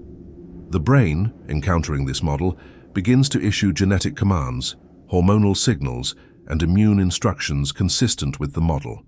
The body, receiving these signals, begins to reorganize toward the imagined state. Athletes have used this technique for decades under the label mental training. Studies show that athletes who combine physical practice with mental rehearsal improve faster than those who practice physically alone. The mental rehearsal builds the neural pathways without the physical wear and tear, allowing for more repetitions and perfect form in imagination. The body then mirrors the neural pathways, improving actual performance. But athletes are not the only ones who can benefit. Anyone seeking biological change can use mental rehearsal to build the neural infrastructure for that change before the physical evidence appears. The person with chronic pain can rehearse moving without pain, feeling the freedom of a body that no longer hurts. If the rehearsal is vivid enough, the brain begins to downregulate pain pathways and upregulate movement pathways. The pain was, in many cases, partly perpetuated by the brain's expectation of pain. The body learned to brace, to protect, to avoid, and these protective strategies became habitual and neurologically reinforced. The rehearsal teaches the brain a new expectation, and the body, following the brain's lead, begins to move differently, creating an upward spiral toward the rehearsed state. The person with disease can rehearse the healed body, feeling the vitality and strength of perfect health. The brain, accepting this rehearsal as a valid prediction, begins to send signals to the immune system to engage more aggressively in repair. Inflammation decreases because the stress of anticipating continued disease decreases. Blood flow to healing areas improves because the brain allocates resources according to its predictions of what the body will need. The rehearsed state begins to manifest, not through magic, but through the brain's tendency to make its predictions come true by preparing the body for the predicted future. The challenge is maintaining the discipline of daily rehearsal in the absence of immediate physical evidence. The current body will continue to signal its limitations for weeks or months while the neural reprogramming is underway. During this period, you must trust the process more than you trust your current sensory feedback. You must live in the rehearsed future more than you live in the remembered past. This requires a level of mental discipline that most people have never cultivated, the ability to prioritize internal imagery over external reality. This is the crossing point where most people fail. They rehearse for a week, see no physical change, and conclude the technique is not working. But neurological reprogramming takes time. New neural pathways must be built through repetition. Gene expression must be gradually shifted through consistent environmental signals. The body is conservative. It does not reorganize based on a few sessions of visualization. It waits for sustained, consistent signals that indicate the new pattern is permanent. Only when the rehearsal has been repeated enough times to convince the body's regulatory systems that this is the new baseline will the physical changes begin to cascade. The successful practitioner treats the rehearsal as the most important appointment of the day. They protect the practice from interruption. They enter the visualization with full presence, not distracted or half-hearted. They stay in the experience long enough for the emotion to build, for the sensory details to become vivid, for the body to begin responding with chemical releases. They repeat this daily without fail for months if necessary, until the day comes when they notice that the body has begun to match the vision. A movement that was impossible becomes possible. Pain that was constant begins to diminish. Energy that was absent begins to return. The rehearsal of the new body is not fantasy or escapism. It is targeted neurological intervention, the deliberate use of the brain's predictive machinery to override the patterns of the past. The body is not fixed. It is a process that follows the brain's instructions. If the brain predicts sickness, the body remains sick. If the brain predicts health with sufficient clarity and emotion, the body moves toward health. The rehearsal is how you change the brain's prediction. This is the leading edge of self-directed evolution, the use of consciousness to sculpt the flesh it inhabits. Practice daily. The new body is waiting in neural potential, ready to be called into physical manifestation through the power of sustained, emotionally charged mental rehearsal. Toisi Chapter 9, Spontaneous Remission. Medical literature contains thousands of documented cases of spontaneous remission, events where a person diagnosed with terminal illness inexplicably recovers without medical intervention or despite failed medical intervention. These cases are labeled spontaneous because they appear to occur without identifiable cause, as if the body simply decided to heal itself for no reason. Mainstream medicine treats these cases as anomalies, statistical outliers too rare and unpredictable to yield useful insight. But if you examine these cases closely, patterns emerge. The remissions are not random. They follow a formula, and the formula has nothing to do with luck or divine intervention.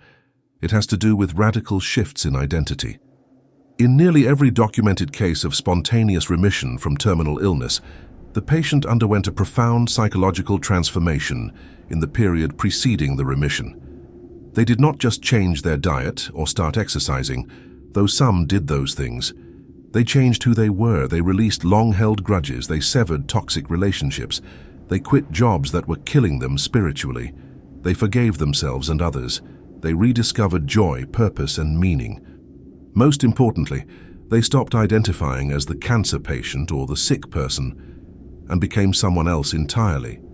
The disease had been integrated into their identity. When the identity shifted, the disease had no hook to hang on to. Consider the mechanism. Every illness creates a feedback loop between the physical symptoms and the identity constructed around those symptoms. You receive a diagnosis. You have cancer. This is not just information. It is an identity assignment. You are now a cancer patient. This new identity comes with expectations, behaviors, and emotions. You begin to see yourself as fragile, to focus on the disease, to organize your life around treatment schedules and symptom management. Your thoughts become dominated by the illness. Your conversations revolve around your condition. Your emotions are colored by fear and grief. This is not just psychological, it is biological. Every thought, emotion, and behavior associated with the sick identity generates chemistry that reinforces the diseased state. The person marinating in the identity of cancer patient is generating stress hormones continuously. They are living in anticipatory grief, in chronic fear of death, in constant monitoring of symptoms. This chemistry suppresses immune function, promotes inflammation, and creates the cellular environment in which cancer thrives. They are not doing this consciously or willfully. They are simply responding naturally to a devastating diagnosis. But the natural response is often the response that perpetuates the disease. The illness becomes self-sustaining through the feedback loop between identity and biology. Spontaneous remission occurs when this loop is severed. The patient, for whatever reason, decides they are no longer the disease. They do not deny they have cancer, they simply refuse to be defined by it. They access an identity that existed before the diagnosis, or construct a new identity unrelated to illness. Perhaps they reconnect with a passion they abandoned. Perhaps they commit to a cause larger than themselves.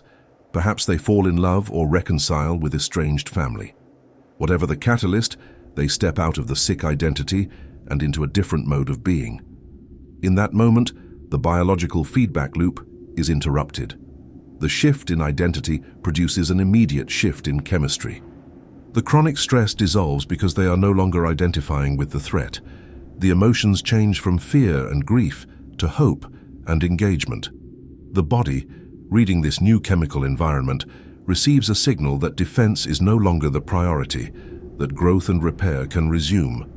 The immune system, which had been suppressed, becomes more active. Inflammation decreases. The cellular environment shifts from one that supported cancer to one that suppresses it. The cancer, which was thriving in the chemistry of the sick identity, finds itself in hostile territory. Growth slows. Tumors shrink. In some cases, they disappear entirely. This is not mystical healing. This is the predictable result of removing the environmental signals that were sustaining the disease. Cancer is not an invader from outside. It is a part of you that has mutated to survive in the environment you are creating. Change the environment, and the mutation becomes non-viable. The person who heals is not doing something extraordinary. They are simply stopping doing the thing that was creating the disease. They are ceasing to generate the chemistry of terminal illness. The body, given the opportunity, heals itself. This is its nature. Disease is maintained through constant environmental signaling. Remove the signal, and the body reverts to its baseline state of health. The common denominator in these remissions is not a specific treatment or protocol. It is the death of the old personality. The person who had cancer is gone. A new person who happens to inhabit the same body has taken their place. This new person has different thoughts, different emotions, different behaviors. They have released the baggage that was weighing them down, the grudges that were poisoning them, the job that was suffocating them, the relationship that was draining them, the self-hatred that was corroding them.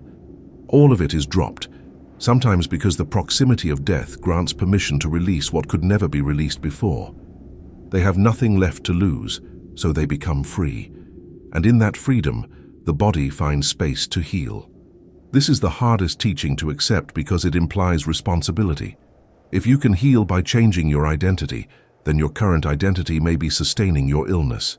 This is not blame. You did not consciously choose to be sick. But the patterns you have run for years or decades have created the environment in which sickness became possible. The chronic stress you never addressed, the emotions you never processed, the resentments you never released, the life you never examined. These are not moral failings. They are simply the accumulated environmental signals that your cells have responded to. If you want to change the response, you must change the signals.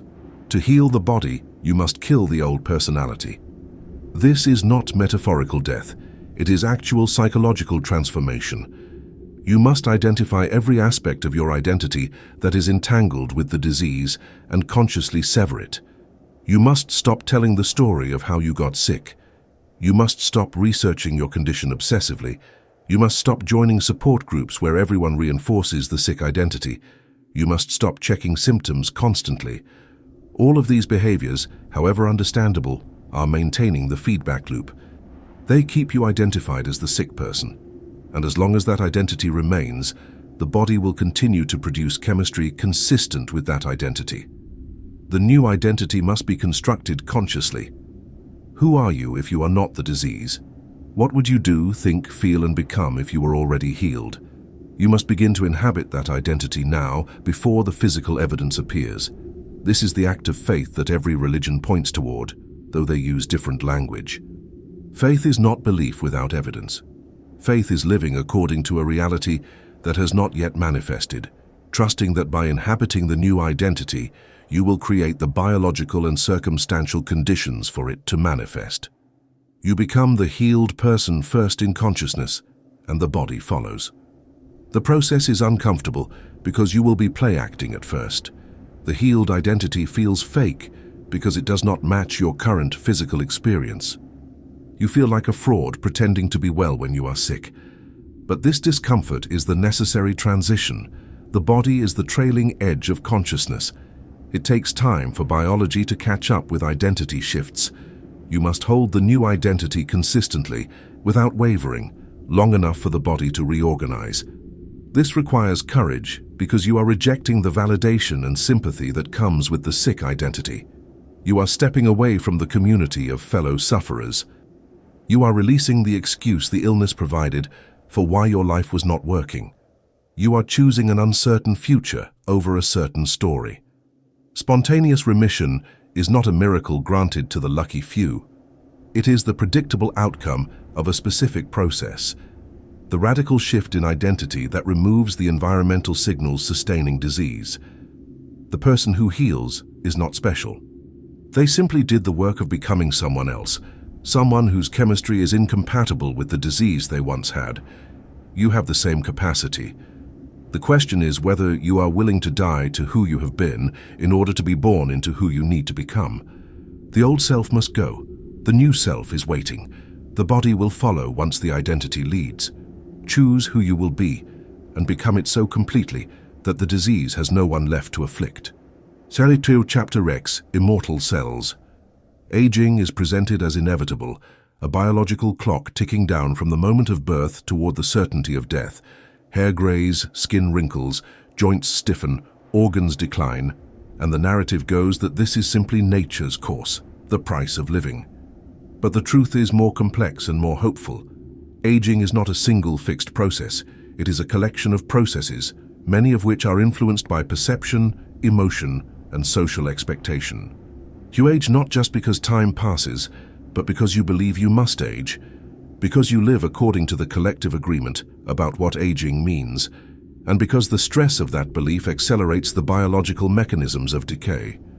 At the cellular level, aging is measured by telomeres, protective caps on the ends of chromosomes that shorten with each cell division. When telomeres become critically short, cells can no longer divide, and they enter senescence, a state of dysfunction that contributes to tissue aging. The shortening of telomeres was once thought to be a simple countdown, a cellular clock that could not be reset. But research has revealed that telomere length is not fixed, it is dynamic. It responds to environmental signals. Chronic stress accelerates telomere shortening. Presence, meditation, and elevated emotional states slow or even reverse telomere shortening. You are not passively aging on a fixed timeline. You are aging at a rate determined partly by how you live and what you believe about aging itself. The enzyme telomerase can rebuild telomeres, adding sequences back to the chromosomes and effectively reversing cellular aging.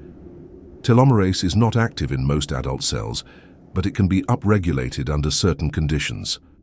Studies show that people who meditate regularly have higher telomerase activity than those who do not. People who report high levels of life purpose and meaning have longer telomeres than those who feel life is meaningless. People who live in chronic stress have shorter telomeres and accelerated aging markers. The difference is not genetic luck. It is the cumulative effect of how you inhabit your life. Stress chemistry shortens telomeres. Coherence chemistry lengthens them. Consider the implications. If aging is partly a function of telomere length and telomere length is partly a function of your emotional state, then aging is partly optional.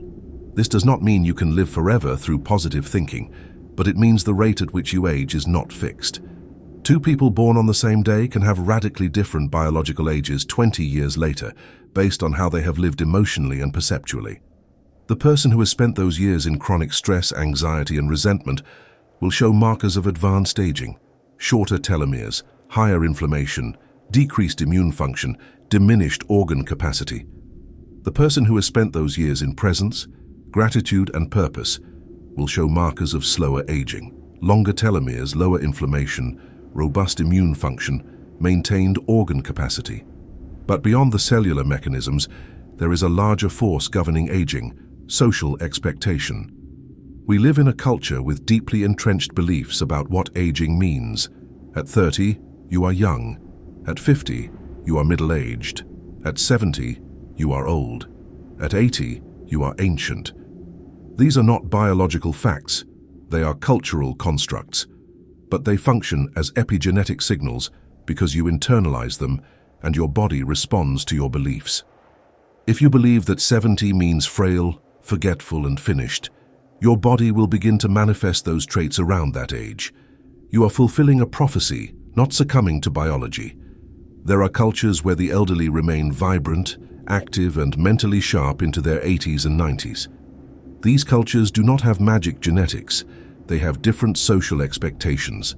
The old are revered as wise, useful, and essential to the community.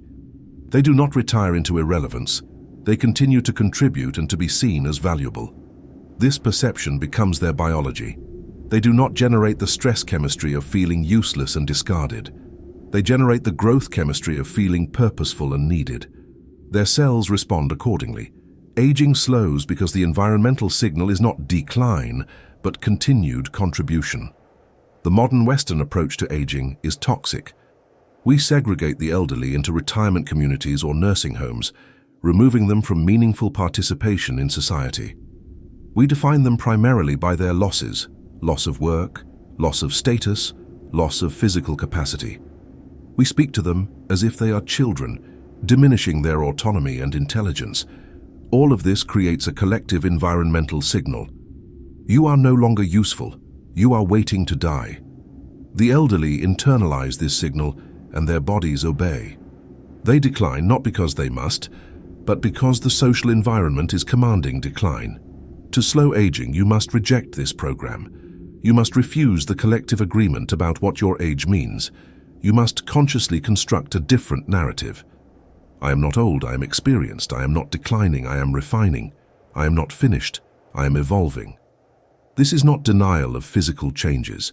It is reframing of their meaning. Yes, your body changes with time. But change does not equal decay unless you interpret it that way. The body responds to interpretation. If you interpret aging as loss, you generate the stress chemistry that accelerates loss. If you interpret aging as transformation, you generate the growth chemistry that supports continued vitality. The practice is to monitor your self-talk about aging. Every time you catch yourself saying or thinking, "I'm too old for this," or "This is just part of getting old," you are installing an epigenetic command to decline. You are giving your cells permission to shut down, to stop regenerating, to accept decay. Instead, you must reframe. My body is adapting. I am learning new ways to move, to think, to be. My age is an asset, not a liability. This is not foolish optimism. It is strategic perception management. You are controlling the environmental signal that your cells respond to. The second practice is to remain engaged with life. Purpose is the anti-aging drug. When you have something to live for, something to contribute, something that requires your presence and your effort, your body receives the signal to maintain capacity. Cells do not regenerate for no reason. They regenerate to meet demand. If you retire into passivity, watching television and waiting for death, your body interprets the lack of demand as permission to wind down. If you remain engaged in projects, relationships, learning, and contribution, your body interprets the demand as a reason to maintain and even increase capacity. The 90-year-old who is still writing, teaching, or building is biologically younger than the 60-year-old who has surrendered to the couch. The third practice is to cultivate presence. Aging accelerates in proportion to the amount of time you spend regretting the past or fearing the future. These mental states generate stress chemistry, which shortens telomeres and promotes inflammation. Presence, the state of being fully in the current moment without judgment, generates coherence chemistry, which lengthens telomeres and reduces inflammation. The present moment is the only moment where your body is not under psychic assault from past or future. The more time you spend there, the slower you age. The fourth practice is to study the exceptions. There are people who defy aging, who remain vital, sharp, and energetic into their 80s, 90s, even past 100. These people are not genetic freaks. They are people who refused the program. They ignored the cultural timeline for decline. They continued to find meaning, joy, and purpose. They did not see themselves as old, so their bodies did not receive the command to act old. You can learn from them not by trying to copy their specific habits, but by copying their mindset. The refusal to accept decline as inevitable, the commitment to remaining engaged with life, the rejection of the victim story of aging. Immortal cells are cells that retain the capacity to divide indefinitely, that do not succumb to senescence. Certain cell lines in laboratories have been kept alive for decades, dividing continuously without aging, because they are maintained in optimal environmental conditions. Your cells are not so different. Given the right environment, low stress, high coherence, clear purpose, social integration, they can maintain regenerative capacity far longer than the cultural script suggests. You will not live forever, but you can live better and longer than you currently believe possible. Aging is not a disease to be cured. It is a process to be slowed through the conscious management of the signals you send to your cells. Refuse the timeline. Rewrite the script. Your biology is listening. Chapter 2 Us, the state of grace. There is a physiological state where healing becomes automatic, where the body's default mode shifts from defense to regeneration, from survival to thriving. This state has been described by mystics as grace, by scientists as parasympathetic dominance, by healers as the zone. Whatever the name, the mechanics are identical. The nervous system shifts out of sympathetic activation, stress hormones drop, growth hormones rise, immune function optimizes, and the body enters a mode of effortless repair. This is not a mystical state reserved for saints. It is a biochemical configuration accessible through practice. The doorway to this state is gratitude. Gratitude is not just a pleasant emotion or a moral virtue. It is a neurochemical event with specific biological consequences. When you experience genuine gratitude, your hypothalamus activates and signals for the release of dopamine, serotonin, and oxytocin. These chemicals create a cascade throughout the body. Heart rate variability increases, cortisol decreases, inflammatory markers drop, immune cells become more active, and gene expression shifts toward repair and regeneration. Gratitude is a master switch that flips the body from a state optimized for threat response to a state optimized for growth and healing. The power of gratitude lies in its temporal signature. Gratitude is the feeling that something good has already happened. It is not hope, which is directed toward the future. It is not nostalgia, which is directed toward the past. Gratitude exists in a perpetual present, in the acknowledgement of what is currently good, currently sufficient, currently complete. This temporal positioning is critical because the body cannot be in stress and gratitude simultaneously.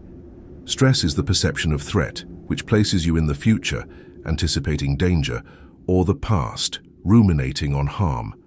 Gratitude brings you into the present, and in the present there is no threat. The body, recognizing the absence of threat, lowers its defenses and allocates resources to growth. Consider the difference between two people with the same illness. One spends their day in fear, constantly monitoring symptoms, researching worst-case scenarios, imagining their own decline and death. This person is bathing their cells in cortisol, adrenaline, and inflammatory chemistry. Their immune system is suppressed. Their gene expression is skewed toward defense and survival. Their body is in a constant state of emergency, allocating all resources to immediate threats and ignoring long-term repair. They are sick, and their perception of being sick is making them sicker. The illness is self-reinforcing through the stress of anticipating its progression. The second person with the same diagnosis chooses differently. They acknowledge the illness without identifying with it. They find things to be grateful for: the support of loved ones, the beauty of a sunset, the taste of a good meal, the simple fact of being alive in this moment. They do not deny their condition, but they refuse to let it dominate their emotional landscape. They spend minutes or hours each day in deliberate gratitude, generating the feeling viscerally, not just thinking grateful thoughts. This person is bathing their cells in dopamine, serotonin, and oxytocin. Their immune system is active. Their gene expression is skewed toward repair and regeneration. Their body is in a state of safety, allocating resources to healing. The illness is no longer self-reinforcing because the stress of the illness has been replaced with the chemistry of gratitude. The outcomes for these two people will diverge, not because one wanted to heal more than the other, but because one created the internal environment for healing, while the other created the internal environment for continued disease. This is not blame, it is mechanism. The body responds to chemistry, and chemistry is controlled by emotion, and emotion is controlled by where you place your attention.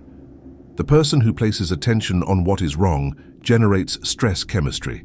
The person who places attention on what is good generates gratitude chemistry. The biology follows the attention. The practice of gratitude must be deliberate and sustained. It is not enough to think, "I am grateful for my family," and move on. You must feel the gratitude somatically. You must recall a specific memory of connection with a family member and re-inhabit that memory with full sensory detail until the emotion arises in your chest. You must stay with that feeling, amplifying it, savoring it, allowing it to flood your system. This is not sentimentalism. This is neurochemical engineering.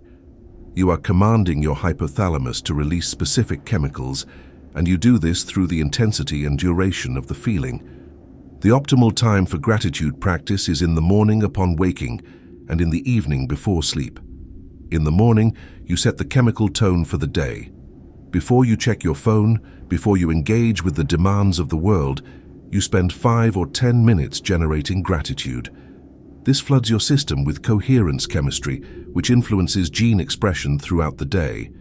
In the evening, you end the day with gratitude, which programs your subconscious during sleep.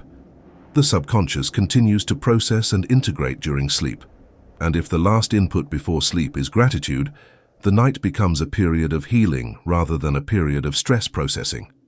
Living in gratitude does not mean ignoring problems or pretending everything is perfect. It means choosing where to place your primary attention. Problems exist and they must be addressed, but if you spend the majority of your mental energy focused on what is wrong, you create the chemistry of what is wrong. If you spend the majority of your mental energy focused on what is working, even small things, you create the chemistry of what is working. The body does not distinguish between the magnitude of the thing you are grateful for. It responds to the emotion of gratitude itself. Being genuinely grateful for a beautiful sky generates the same chemistry as being grateful for a major life victory. Use this. Find small things to be grateful for constantly, and your baseline chemistry will shift. The state of grace is not something you achieve and then possess permanently. It is a state you must re-enter daily through practice. The default mode of the human nervous system, especially in modern life, is low-grade stress. There are always threats to monitor, problems to solve, demands to meet. Without conscious intervention, you will drift into stress chemistry as your baseline. Gratitude is the intervention. It is the practice of pulling yourself out of stress and into coherence over and over until coherence becomes more familiar than stress. Over months and years, the nervous system rewires, and grace becomes more accessible, easier to enter, and longer lasting. There is a point where gratitude becomes perpetual, where it is no longer something you do, but something you are. This is the state of the masters, the saints, the healed ones. They have trained their nervous system to default to gratitude rather than to stress. They encounter the same difficulties as everyone else, but their internal chemistry does not collapse into defense. They maintain coherence because coherence has become their baseline. This is not superhuman. It is the result of thousands of hours of practice, of choosing gratitude over stress in every moment where the choice was available. The state of grace is the ultimate healing modality because it removes the obstacle to healing, which is chronic stress. The body knows how to heal. It is designed to heal. Healing is its natural state when not inhibited.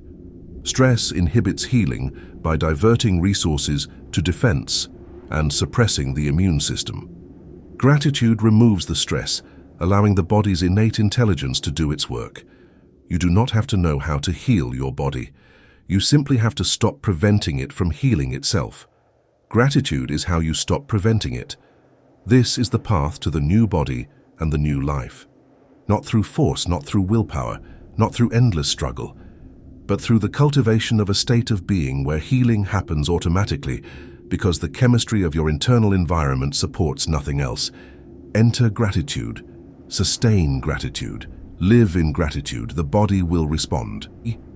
Grace will descend, not from above but from within, as your own biology reorganizes around the most powerful healing signal available. The felt sense that all is well, that you are safe, that life is good, that you are worthy of health and joy. This is not delusion. This is the truth that has been obscured by stress. Remove the stress, and the truth reveals itself. You are designed to thrive. Gratitude is the key that unlocks the design. 24 and Epilogue, the new species. The old species lived as passengers, riding inside bodies they believed were vehicles programmed by genetic inheritance and subject to the tyranny of biology beyond their control. They surrendered their health to doctors, their destiny to genes, their emotional states to circumstances. They were victims of a story that told them consciousness was a byproduct of matter, an emergent property of neural complexity with no causal power over the flesh it inhabited. This story created a population of biological fatalists, waiting for the inevitable decline, hoping for pharmaceutical rescue, praying to external gods for miraculous intervention. This was the human condition for millennia, consciousness imprisoned in matter, helpless and hopeless. The new species understands they are not passengers, they are drivers. Consciousness is not a byproduct of matter, it is the organizing principle that shapes matter. The body is not a fixed entity but a process, a river of cellular turnover that replaces nearly every atom over the span of years. The question is not whether you will build a new body. You are already doing this every moment. But whether you will build it consciously or unconsciously, according to old genetic and epigenetic programs or according to new designs consciously authored, the evidence is overwhelming and undeniable. The placebo effect proves that belief alone can command the body to synthesize healing chemicals. The nocebo effect proves that belief alone can command the body to sicken and die. Epigenetics proves that gene expression is controlled by environmental signals, and your perception is the primary environmental signal your cells receive. Heart-brain coherence proves that synchronized thought and emotion generate electromagnetic fields powerful enough to reorganize DNA structure. Mental rehearsal proves that the brain cannot distinguish between vivid imagination and physical experience, allowing you to reprogram biology through sustained visualization. Spontaneous remission proves that radical identity shifts can reverse terminal illness when the old personality dies and the new one is incompatible with disease. This is not fringe science or New Age mysticism. This is documented, peer-reviewed, replicable research published in the most respected journals of medicine and neuroscience. The mechanism by which consciousness shapes biology is no longer theoretical. It is mapped, measured, and understood. The technology exists. What is lacking is not knowledge but practice, not information but application. The gap between the old species and the new is not genetic mutation. It is the willingness to take responsibility for the biological consequences of consciousness. The new species refuses the victim story. They do not deny that genes exist, that environmental toxins are real, that accidents happen, or that pathogens can infect. They acknowledge these factors without surrendering sovereignty. They understand that even in the presence of genetic risk or environmental challenge, their perception, emotion, and identity are variables they control, and these variables significantly influence which genetic potentials manifest and whether the body succumbs to or resists disease. They claim authorship over their genetic expression, not absolute control, but significant influence. This distinction is critical. You are not omnipotent, but you are not powerless. The work of the new species is the work of perception management. You must become vigilant about the thoughts you habitually think, the emotions you chronically sustain, the stories you tell yourself about who you are and what is possible. These are not abstract psychological curiosities. They are the environmental signals that control your gene expression.